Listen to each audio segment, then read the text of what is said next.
नमस्कार साथियों, history with Vijay sir YouTube channel पर एक बार फिर आपका हार्दिक स्वागत अभिनंदन है। हम देख रहे थे भारत का इतिहास। भारत के इतिहास में हमने 2-3 टॉपिक क्लियर कर लिए हैं, जिनमें चाहे वो पुरातात्विक स्रोत हो या पाषाण काल हो, जिनका हमने पूरा विस्तृत अध्ययन किया है। आज हम एक नए टॉपिक की शुरुआत करने जा रहे हैं। भारत के इतिहास में बड़ा ही शानदार, बड़ा ही रोचक सिंधु घाटी की सभ्यता, काफ़ी विस्तृत टॉपिक है और ऐसे तथ्य मिलेंगे हमें, ऐसे हमें यहाँ औजार मिलेंगे, ऐसी हमें जानकारी मिलेगी कि आज से लगभग 5000 साल पहले किस प्रकार के लोग थे, किस प्रकार की सभ्यता थी, उनका रहन सहन कैसा था, व्यापार किसके माध्यम से करते थे, व्यापार का माध्यम क्या था और किन देशों के साथ उनके संबंध थे। तो बड़ा ही ज़बरदस्त टॉपिक, बड़ा ही शानदार टॉपिक आज हम देख रहे हैं, सिंधु घाटी की सभ्यता। अगर आप हमारे चैनल पर नए हो, वीडियो अगर आपको अच्छा लगे तो वीडियो को लाइक करें, शेयर करें, channel history with Vijay sir को सब्सक्राइब करें। तो देखते हैं सिंधु घाटी की सभ्यता। सिंधु घाटी सभ्यता भारत की सबसे प्राचीन सभ्यता, भारत की नहीं विश्व की प्राचीन सभ्यताओं में यह मानी जाती है। यह जो सभ्यता है या यह जो समय था सिंधु घाटी सभ्यता का, यह विभिन्न विद्वानों के अनुसार अलग अलग निर्धारित किया गया है, जिसकी हम विस्तार पूर्वक चर्चा करेंगे। सबसे पहले हम देख लेते हैं कि यह सभ्यता थी क्या, सिंधु घाटी की सभ्यता थी क्या। सिंधु एक नदी है, सिंधु नदी जिसका उद्गम तिब्बत के सिंधकाबाब नामक स्थान से होता है। सिंधकाबाब, यहाँ से इसका उद्गम होता है, तिब्बत से उद्गम, तिब्बत स्थान का नाम है सिंधकाबाब, यहाँ से इसका उद्गम होता है। यहाँ से यह नदी बहती हुई भारत में प्रवेश करती है, भारत में जम्मू कश्मीर में प्रवेश करती है। उसके बाद यह नदी पाकिस्तान में बहती हुई अरब सागर में गिरती है। तिब्बत से यह भारत के जम्मू कश्मीर में, इसके बाद पाकिस्तान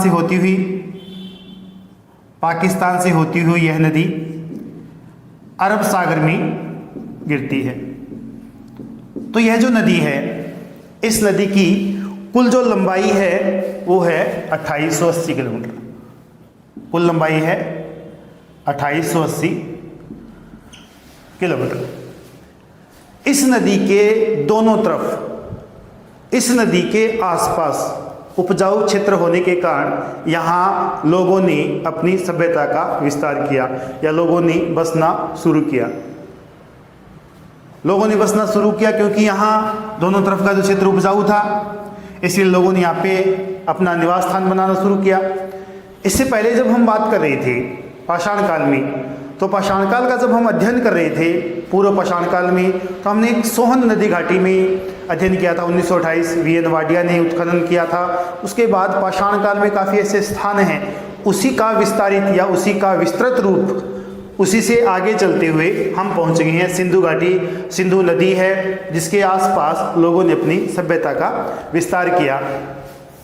तो 2880 किलोमीटर लंबी यह नदी, इस नदी के आसपास रहने वाले लोगों की सभ्यता को सिंधु घाटी की सभ्यता कहा गया है, या सिंधु के आसपास रहने वाले लोगों की सभ्यता।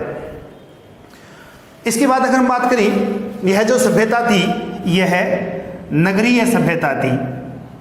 नगरीय सभ्यता, इस सभ्यता की विशेषता की है नगरीय सभ्यता थी। अब नगरीय सभ्यता का हमें प्रमाण कौन देगा? नगरीय सभ्यता का हमें प्रमाण देते हैं प्रसिद्ध पुरातत्वविद या प्रसिद्ध लेखक गॉर्डन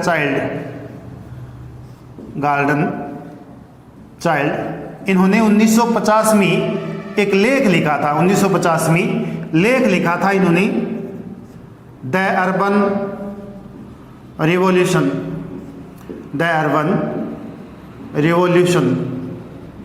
नगरीय क्रांति।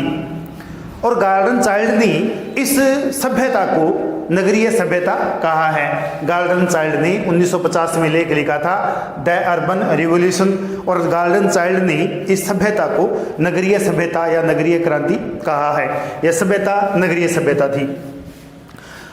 अब हम सबसे पहले इसकी खोज के बारे में देख लेते हैं। इसकी खोज किसने की? खोज का क्वेश्चन भी पूछा जा सकता है। हमने एक एक बिंदु पर बात करनी है। खोज किसने की थी? तो सबसे पहले इस सभ्यता का पता लगाने वाले अगर कोई व्यक्ति थे तो वो थे Charles mason. Charles mason. Charles mason east India company के कर्मचारी थे। ईस्ट इंडिया कंपनी इन्होंने छोड़ दी थी 1826 में। उसके बाद उन्होंने भारतीय विभिन्न क्षेत्रों का भ्रमण किया। जब वो पहुंचे पाकिस्तान पंजाब 1826, जब ये पाकिस्तान में पंजाब क्षेत्र में पहुंचे, जिला था साहिवाल, तो वहाँ एक गांव में इन्होंने, साहिवाल में एक गांव में इन्होंने कुछ अवशेष देखे जो सभ्यता प्राचीन सभ्यता से संबंधित थे। और इन्होंने 1942 में एक लेख लिखा। 1842 में इन्होंने एक लेख लिखा। उसके अंतर्गत इन्होंने कहा था कि ये जो स्थान मैं देख रहा हूँ, हो सकता है कि यहाँ 326 ईसा पूर्व या 325 ईसा पूर्व सिकंदरिया पोरस का युद्ध हुआ होगा। इनका जो कहना था, ये जो मैं स्थान देख रहा हूँ यहाँ 326 ईसा पूर्व या 325 ईसा पूर्व सिकंदर तथा पोरस का युद्ध हुआ होगा।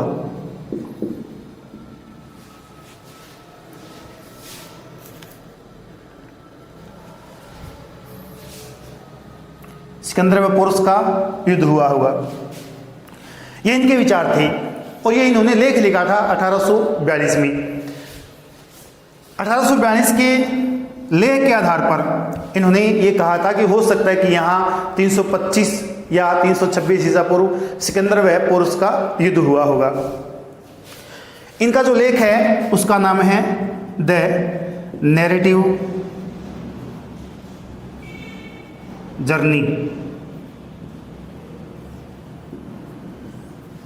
नैरेटिव जर्नी, इस लेख का नाम है। 1842 में लेख प्रकाशित हुआ था और इसमें इन्होंने विचार व्यक्त किया था कि हो सकता है कि 326 या 325 ईसा पूर्व यहाँ सिकंदर तथा पोरस का युद्ध हुआ होगा।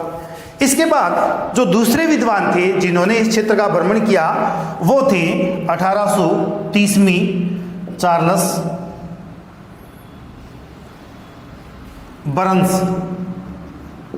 चार्ल्स बरंस 1830 में हड़प्पा पहुंचे। चार्ल्स बरंस इंग्लैंड के सम्राट के दूत के रूप में भारत आए थे और लाहौर के उस समय शासक थे राजा रणजीत सिंह। रणजीत सिंह से मिलने के लिए ये जब लाहौर जा रहे थे तो रास्ते में रावी नदी से सफ़र कर रहे थे, तब ये हड़प्पा पहुंचे थे 1830 में। और यहाँ इन्होंने हड़प्पा में कुछ प्राचीन उपकरण देखे थे, कुछ ऐसी वस्तुओं का अध्ययन वहाँ किया था। इन्होंने भी हड़प्पा से संबंधित कुछ लेख लिखे। तो 1830 में चार्ल्स बरंस इन्होंने भी हड़प्पा में कुछ अवशेष देखे। इसके बाद 1853, 1852-53 और कई जगह 1850 भी लिखा है, तो संभवतः 1852 या 53। 1852-53 में एक ईस्ट इंडिया कंपनी के इंजीनियर थे। ईस्ट इंडिया कंपनी जो व्यापारी कंपनी थी, भारत में उसका शासन था। 1852-53 में ईस्ट इंडिया कंपनी के एक इंजीनियर थे, और ये पुरातत्वविद भी थे, इनकी रुचि थी पुरातत्व में। तो 1852-53 में इंजीनियर नाम था अलेक्जेंडर कनिंघम। इन्होंने हड़प्पा की यात्रा की। अलेक्जेंडर कनिंघम इन्होंने हड़प्पा की यात्रा की और हड़प्पा पर इन्होंने लेख लिखे। उसके बाद 1856 ईस्वी में कराची से लाहौर के बीच एक रेलवे लाइन का कार्य चल रहा था। रेलवे लाइन बिछाई जा रही थी। उस रेलवे लाइन को बिछाने के लिए दो इंजीनियर भाई थे। एक था जॉन ब्रटन, दो भाई थे। एक का नाम था जॉन बर्टन, एक का नाम था विलियम बर्टन। दो इंजीनियर भाई, दोनों रेलवे लाइन का कार्य कर रहे थे। तो ये जब कराची से लाहौर के बीच रेलवे लाइन का विस्तार कर रहे थे या बिछा रहे थे, तो इन्होंने हड़प्पा से काफ़ी ईंटें उपयोग में ली थी। और जब ये खुदाई कर रहे थे या ईंटों का उपयोग कर रहे थे, तो इन्हें लगा कि यहाँ बहुत ज़्यादा मात्रा में ईंटें लगी है या ईंटें हो सकती है, विशाल एक शहर हो सकता है। इन्होंने खुदाई रोक दी। इसके बाद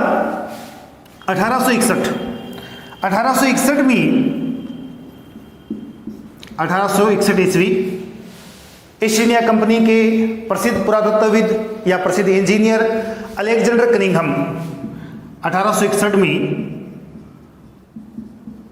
अलेक्जेंडर कनिंघम के निर्देशन में कलकत्ता में 1861 में अलेक्जेंडर कनिंघम के निर्देशन में भारतीय पुरातत्व विभाग की स्थापना की गई। भारतीय पुरातत्व विभाग की स्थापना की गई। अब जब पुरातत्व विभाग की स्थापना की गई, तो भारत में जो स्थान मिल रहे हैं उनको चिन्हित किया जा रहा था कि हम कभी भविष्य में इनकी खुदाई करेंगे। तो इन्होंने जब इस विभाग का कार्यभार संभाला, उसके बाद भारत की यात्रा इन्होंने शुरू कर दी। अलेक्जेंडर कनिंघम महोदय ने 1873 में फिर हड़प्पा पहुंच गए।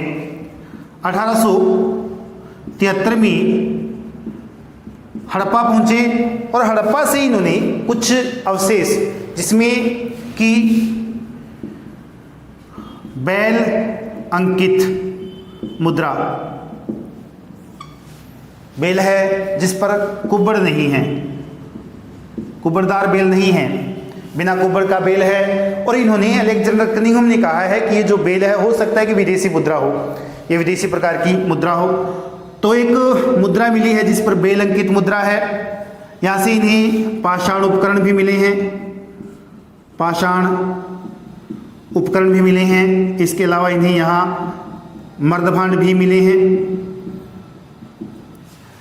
1873 में हड़प्पा के उत्खनन इन्होंने कुछ किया या कुछ ऐसे औजार प्राप्त किए और अपने लेख लिखने इन्होंने शुरू किए हड़प्पा पर कि यहाँ एक बहुत बड़ी सभ्यता हो सकती है।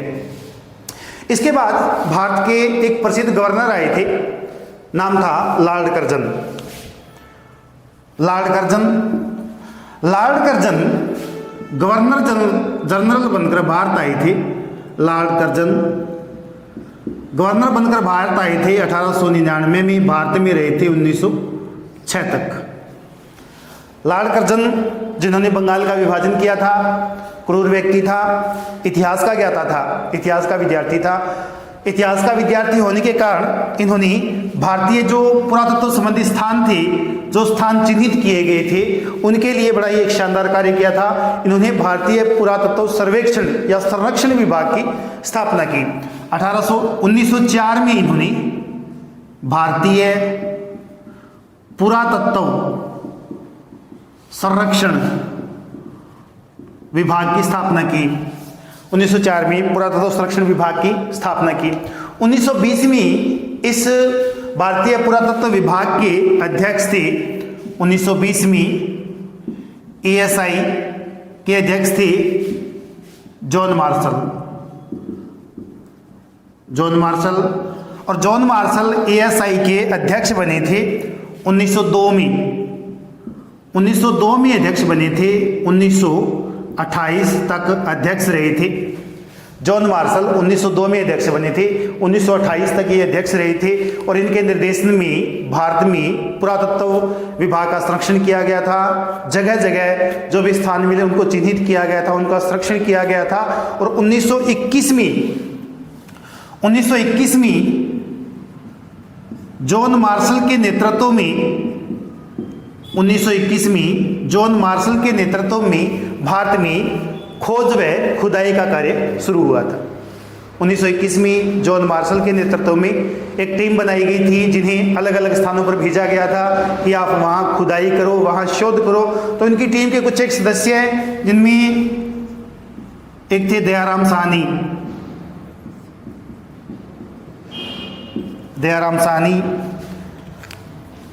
एक थे राखलदास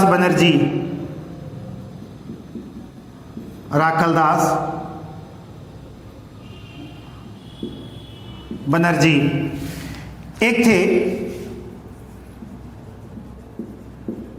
अर्नेस्ट मैके, एक थे मजूमदार,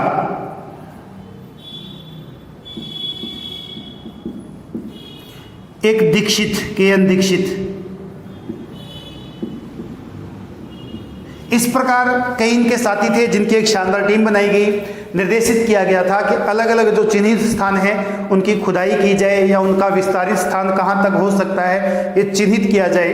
तो यहाँ जॉन मार्शल के नेतृत्व में एक टीम का निर्माण किया गया, जिसमें दयाराम साहनी है, राखलदास बनर्जी है, अर्नेस्ट मैके है, मजूमदार है, दीक्षित है, रफीक मुगल भी थे। इन लोगों ने मिलकर विभिन्न क्षेत्रों में अध्ययन किया, शोध किया और खुदाई शुरू की। तो यहाँ हम देख लेते हैं, थोड़ा सा रिवाइज कर लेते हैं कौन कौन से स्थान हैं। सबसे पहले सिंधु घाटी की सभ्यता। सिंधु नदी, जिसका उद्गम तिब्बत से होता है, जिसकी कुल लंबाई है 2880 किलोमीटर, तिब्बत में बहती है, भारत में बहती है, पाकिस्तान में, 3 देशों में बहती है, अंत में अरब सागर में गिरती है। यह सभ्यता नगरीय सभ्यता थी, और नगरीय सभ्यता कहने वाले थे गॉर्डन चाइल्ड, जिन्होंने 1950 में एक लेख लिखा था द अर्बन रिवॉल्यूशन, जिसमें इन्होंने इस सभ्यता को नगरीय सभ्यता कहा। खोजकर्ता हड़प्पा सभ्यता या सिंधु घाटी सभ्यता के खोजकर्ता की अगर हम बात करें तो 1826 में सबसे पहले चार्ल्स मेसन, जो ईस्ट इंडिया कंपनी के कर्मचारी थे, इन्होंने इस्तीफा दिया ईस्ट इंडिया कंपनी से और भारत में विभिन्न स्थानों का भ्रमण शुरू किया।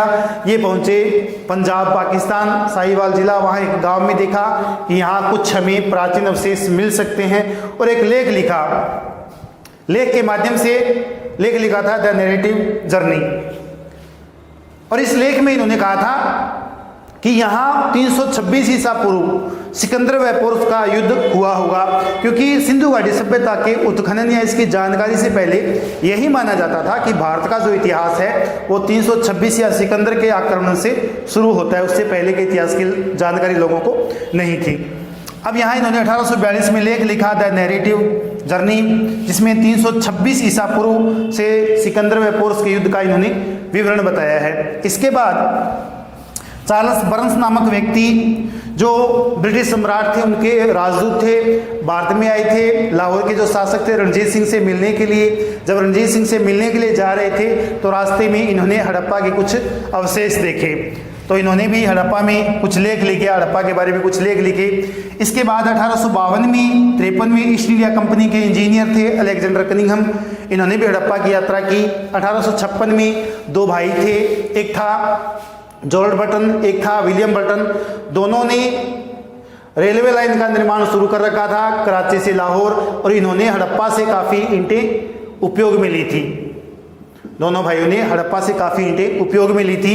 1861 में अलेक्जेंडर कनिंघम के निर्देशन में कलकत्ता में भारतीय पुरातत्व विभाग की स्थापना की गई थी, और अलेक्जेंडर कनिंघम को भारतीय पुरातत्व विभाग का जनक कहा जाता है। भारतीय पुरातत्व विभाग का इन्हें जनक कहा जाता है। 1873 में कनिंघम ने फिर हड़प्पा में थोड़ा उत्खनन करवाया था, कुछ चीज़ें प्राप्त की थी, और वहाँ से इन्हें बेल अंकित मुद्रा मिली है, पाषाण उपकरण मिले हैं, मर्दभांड भी मिले, और बहुत सी चीज़ें इन्हें मिली है। इसके बाद लॉर्ड कर्जन, जिन्होंने बंगाल का विभाजन किया था, 1899 में गवर्नर जनरल बनकर भारत आए थे। इन्होंने 1904 में भारतीय पुरातत्व संरक्षण विभाग की स्थापना की कि भारत में जो जो स्थान हमें मिल रहे हैं उनका संरक्षण जरूरी है, उनकी चारदीवारी की जानी चाहिए, भविष्य में उनकी खुदाई करेंगे। 1904 में इन्होंने स्थापना की। 1920 में भारतीय पुरातत्व विभाग, इनके अध्यक्ष थे जॉन मार्शल, और इन्हें अध्यक्ष बनाया गया था 1902 में, 28 तक रहे थे और इन्होंने 1944 तक ASI के अंतर्गत कार्य किया था। तो जॉन मार्शल 1921 में इन्होंने अपनी एक टीम बनाई थी। दयाराम साहनी थे, राखलदास बनर्जी थे, अर्नेस्ट मेके थे, मजूमदार थे, दीक्षित थे, रफीक मुगल थे। इन सब ने मिलकर भारत के विभिन्न स्थानों से उत्खनन का कार्य शुरू किया। आगे देखते हैं।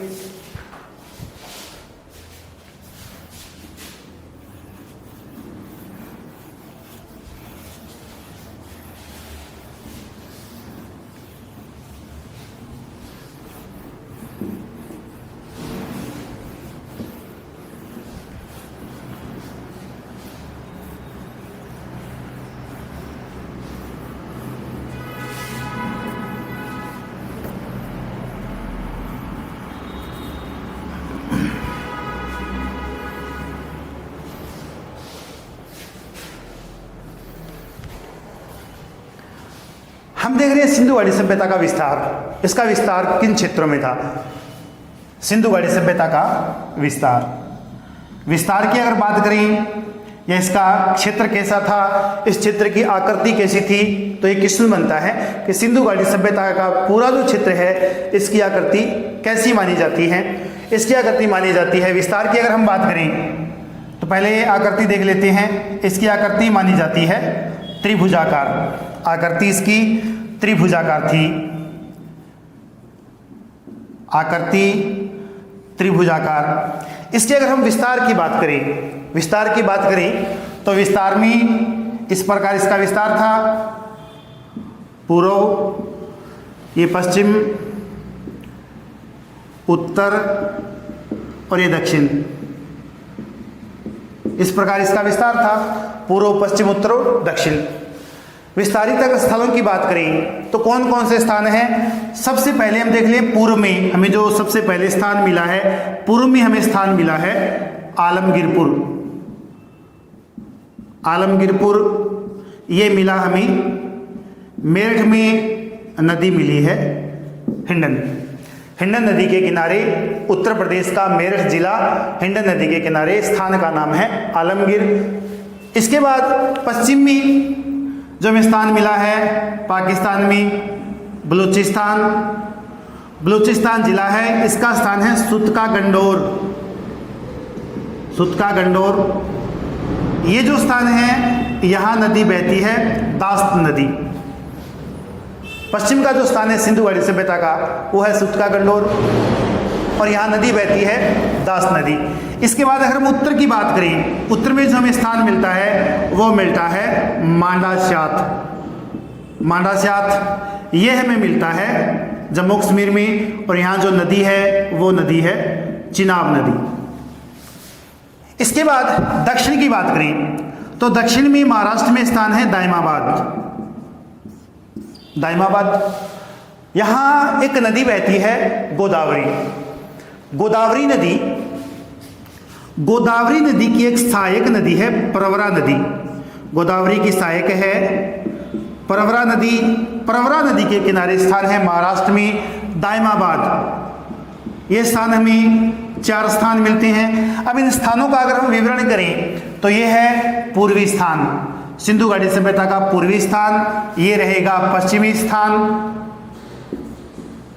ये रहेगा उत्तरी स्थान और ये रहेगा दक्षिणी स्थान। दक्षिणी स्थान। अब अगर इसकी आकृति की अगर हम बात करें, आकृति इसकी कैसी रहेगी? विभिन्न विद्वानों या विभिन्न शोध के अनुसार इसकी जो आकृति बताई गई है वो बताई गई है त्रिभुजाकार। सिंधु घाटी सभ्यता की जो आकृति बताई गई है वो बताई गई है त्रिभुजाकार। आकृति हमें बताई गई है त्रिभुजाकार। इसका जो क्षेत्रफल है वो हमें मिलता है 15 लाख वर्ग किलोमीटर। 15 लाख वर्ग किलोमीटर इसका क्षेत्रफल। अब तक हम जो इसका क्षेत्रफल पढ़ते आ रहे हैं वो पढ़ते आ रहे हैं, पुराना जो क्षेत्रफल है वो हम ये पढ़ते आ रहे हैं 12,99,600 वर्ग किलोमीटर। लेकिन ये वर्तमान में मान्य नहीं है। नया जो डाटा है उसके अनुसार सिंधु घाटी सभ्यता का जो क्षेत्रफल है 15 लाख वर्ग किलोमीटर से ज़्यादा है और इसमें जो इसका आकार है वो है त्रिभुजाकार। काफ़ी स्थान मिले हैं। अगर हम सिंधु घाटी सभ्यता की बात करें, स्थानों की बात करें, तो सिंधु घाटी सभ्यता से संबंधित 3 स्थान हैं। प्राक हड़प्पा, एक तो प्राक हड़प्पा, एक है विकसित हड़प्पा, विकसित हड़प्पा, एक है परवर्ती हड़प्पा, परवर्ती हड़प्पा। एक तो प्राक हड़प्पा विकसित हड़प्पा से पहले का जो समय है, एक है विकसित हड़प्पा, एक है परवर्ती हड़प्पा। तीनों जो काल है, इनके जो हमें स्थान मिलते हैं वो मिलते हैं 2800। सिंधु घाटी सभ्यता जिसको 3 भागों में बांटा गया है, प्राक हड़प्पा, विकसित हड़प्पा या परवर्ती हड़प्पा, इन तीनों का या तीनों के जो स्थान मिले हैं वो हमें मिलते हैं 2800 स्थान। और विकसित हड़प्पा के जो सबसे ज़्यादा स्थान मिलते हैं वो मिलते हैं हमें घग्गर और हकरा की घाटी में, यहाँ से हमें काफ़ी स्थान मिलते हैं। तो ये इसका विस्तार क्षेत्र हो गया, पूर्वी, पश्चिमी, उत्तरी और दक्षिणी। विस्तार की अगर बात करें तो हम स्थान देख लेते हैं। विस्तार क्षेत्र, विस्तार क्षेत्र में कौन कौन से स्थान हैं? विस्तार क्षेत्र की अगर हम बात करें सिंधु घाटी सभ्यता की, तो इसका विस्तार अफगानिस्तान, जब हम अध्ययन करेंगे तो पूरा विस्तार से अध्ययन करेंगे। अफगानिस्तान, इसके बाद है पाकिस्तान, अफगानिस्तान के बाद पाकिस्तान, पाकिस्तान के बाद तीसरा जो स्थान मिलता है वो मिलता है भारत। भारत में जो स्थान मिलते हैं वो मिलते हैं हमें हरियाणा, पंजाब, राजस्थान, गुजरात, महाराष्ट्र, जम्मू कश्मीर, ये प्रमुख स्थान है भारत में। हरियाणा, पंजाब, राजस्थान, गुजरात, महाराष्ट्र, जम्मू कश्मीर, उत्तर प्रदेश, ये स्थान। अब वो इसका विस्तार क्षेत्र देखिए, अफगानिस्तान है, पाकिस्तान है, भारत में हरियाणा है, पंजाब है, राजस्थान है, गुजरात है, महाराष्ट्र है, जम्मू कश्मीर है, उत्तर प्रदेश है, ये इनका विस्तार है। अब क्वेश्चन अगर ये पूछ ले कि सिंधु घाटी सभ्यता के निर्माता कौन थे, नरजाति पूछ ले अलग क्वेश्चन है, अगर निर्माता पूछ ले तो अलग क्वेश्चन है। निर्माता की अगर हम बात करें, सिंधु घाटी सभ्यता के निर्माताओं का अगर हम थोड़ा जिक्र कर लेते हैं, निर्माता कौन है सिंधु घाटी सभ्यता के। सबसे पहले हम देखते हैं कि यहाँ हमें जो नर जाति तत्व मिले हैं, नर जाति जो हमें यहाँ से तत्व मिलते हैं, 4 प्रकार की नर जातियों के तत्व हमें हड़प्पा से मिलते हैं। तो हड़प्पा से 4 जो नर जाति तत्व हमें मिलते हैं वो कौन कौन से हैं? इसमें एक है भूमध्य सागरीय, भूमध्य सागरीय, दूसरा है मंगोलायड, तीसरा है अल्पाइन, भूमध्य सागरीय, मंगोलायड, अल्पाइन, और चौथा है प्रोटोओस्टलाइड, प्रोटोओस्टलाइड।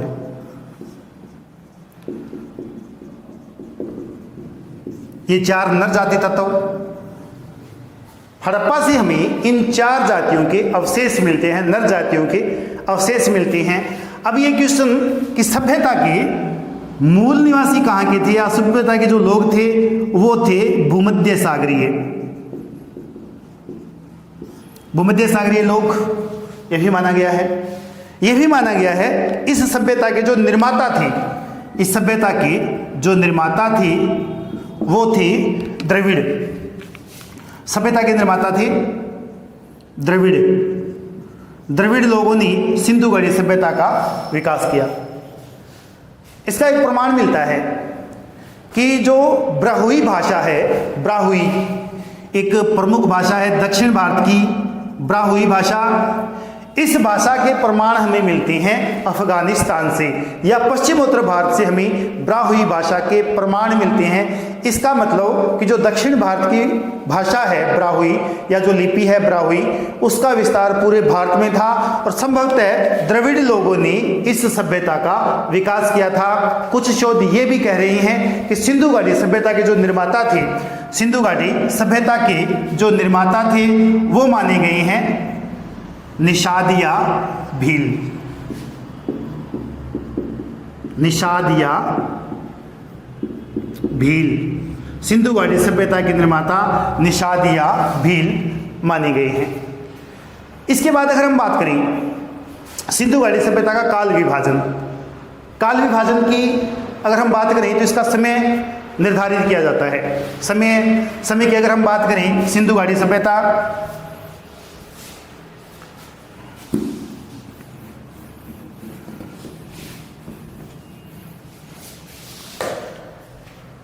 अलग अलग विद्वानों ने अलग अलग समय बताया है, जिसमें हमें डीपी अग्रवाल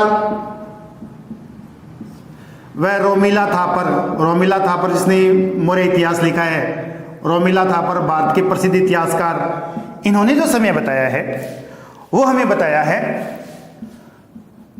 2350 से 1750, और ये सर्वाधिक मान्य समय माना जाता है। विकसित सभ्यता रोमिला थापर व डीपी अग्रवाल ने जो हमें समय बताया है वो बताया है 2350 से 1750। इसके बाद एनसीईआरटी इसने जो समय बताया है, इसने बताया है 2500 से 1800 ईसा पूर्व। ये जो समय है इसे वास्तविक समय माना गया है। और भी विद्वान हैं जिन्होंने अपने अपने तर्क दिए हैं।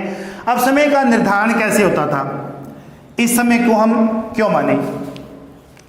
एक अमेरिका के रसायन शास्त्री थे, अमेरिका के रसायन शास्त्री विद्वान थे बहुत बड़े,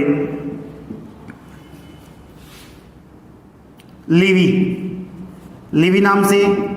इन्होंने 1946 में कार्बन 14 पद्धति का विकास किया। इन्होंने 1946 में C14 एक पद्धति होती है जीवाश्मों की आयु मापने की। इस पद्धति से जीवाश्मों की आयु मापी जाती है। जीवाश्म आयु, जब कोई जीव की मृत्यु हो जाती है, चाहे वो पेड़ है, पौधा है या फिर जंतु है, उनकी मृत्यु हो जाती है, उसके बाद उनमें जो कार्बन है उनका विसर्जन या उनका जो ह्रास होता रहता है। इस प्रकार की कोई पद्धति का इन्होंने निर्माण किया था 1946 में। इस पद्धति पर जब इन्होंने निर्माण किया था, शोध किया था, इस पद्धति पर इन्हें 1960 में नोबेल पुरस्कार दिया गया था। नोबेल पुरस्कार दिया गया था। तो यहाँ इसका जो समय रहता है वो माना गया है 2350 से 1750। ये मानक समय है। अलग अलग विद्वान हैं, एनसीईआरटी ने भी अपना समय माना है, अर्नेस्ट मेके ने माना है, मार्टिमर व्हीलर ने माना है, अलग अलग विद्वानों ने, लेकिन जो वास्तविक समय है वो बताया गया है 2350। काफ़ी विस्तारित स्थान है इसका। पूर्व हड़प्पा भी थी, विकसित हड़प्पा भी थी और उत्तर हड़प्पा या प्रवर्ती हड़प्पा भी थी। इनका हम अध्ययन करेंगे। उससे पहले थोड़ा देख लेते हैं विस्तार। इसकी आकृति थी त्रिभुजाकार। पूर्व में ये स्थान है आलमगीरपुर, मेरठ है, हिंडन है। उत्तर में मालवा से आता है, चिनाब है। पश्चिम में बलूचिस्तान है, सुत का गंडोर है। दक्षिण में दायमाबाद महाराष्ट्र में था। इसका जो प्राचीन क्षेत्रफल है वो 12,99,000। नया जो क्षेत्रफल है वो है 15 लाख वर्ग किलोमीटर, क्योंकि इसके उत्खनन चल रही हैं, खुदाई चल रही हैं। नर जाति की बात करें तो यहाँ से हमें 4 नर जातियों के अवशेष मिले हैं। भूमध्य सागरीय, मंगोलाइड, अल्पाइन, प्रोटोस्लाइड। ये भूमध्य सागरीय जाति मानी गई है सबसे ज़्यादा। इस जाति के लोग थे, इस समय के लोग थे। और इसके जो निर्माता माने गए हैं वो माने गए हैं द्रविड़। और कुछ विद्वान ये भी कह रहे हैं कि निषाद या भील, जिन्होंने सिंधु घाटी सभ्यता का निर्माण किया। डीपी अग्रवाल ने समय माना है 2350 से 1750। और ये जो समय है ये सर्वमान्य समय है। अमेरिका के प्रसिद्ध रसायन विद्वान थे जॉन लीवी, जिन्होंने 1946 में कार्बन 14 पद्धति का निर्माण किया था। इस पद्धति के द्वारा किसी भी जीवाश्म की आयु मानी या निर्धारित की जा सकती है। तो 1960 में इन्हें नोबेल पुरस्कार दिया गया था। सिंधु सभ्यता के विस्तार की बात करें तो अफगानिस्तान के कई स्थान हैं जिनका हम अध्ययन करेंगे। पाकिस्तान है, भारत में ये स्थान है, इनका हम अध्ययन करने जा रहे हैं अगले वीडियो में। तो वीडियो काफ़ी इसके बनेंगे, आप देखते रहिए। बड़ा ही शानदार टॉपिक है। और मिलते हैं अगले वीडियो में। तब तक आप सबका बहुत बहुत धन्यवाद।